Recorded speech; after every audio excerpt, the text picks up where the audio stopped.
Hello everyone. So hope the week is going good and things are going the way you're planning. Let's see what the cards have in store. Hope. Okay, so this card, if you see, I see inside the hand there is a nice bright sun with a hope that whatever you are aiming at, you are getting it. So I feel the divine is inside your hand, blessing you that don't worry, I am there for you and I will definitely help you in achieving what you desire. If you have given up on certain things and if you feel no, it is not happening, then don't give up because the card says have faith and it is going to happen. Let's see if the next card also says the same thing. Yes, beautiful. Love begins. Here, I feel whatever hope you are having, it is pouring from the cup and it is bringing in a golden tinge. So I feel whatever you're planning, be it love, be it relationship, be it your personal life, be it your career, be it a beginning of something, everything will go good.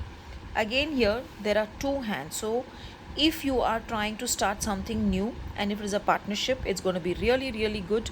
Don't worry. If you're looking for a life partner, that is also good. If you're joining hands with some company, so basically whatever you're doing today, there is a blessing from divine in form of the rainbows, and there is also everything around you which is good, which is going to bring in happiness, which is going to bring in as a blessing. The greenery here, I feel, is the blessing.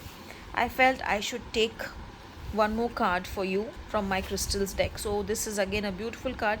Actually, if you see here, this is malachite, my favorite crystal also.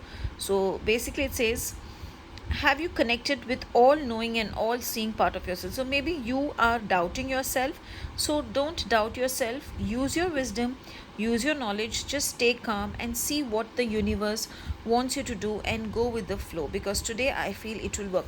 And you know, this crystal has given beautiful results when I have programmed and energized to my clients also, and overall this crystal also has worked beautifully when I feel there is a fear inside me. So you can keep this near your solar plexus also, and you can cleanse yourself and work on yourself to let go of the fear, become calmer and see what it is that the universe is trying to tell you. Have a great day.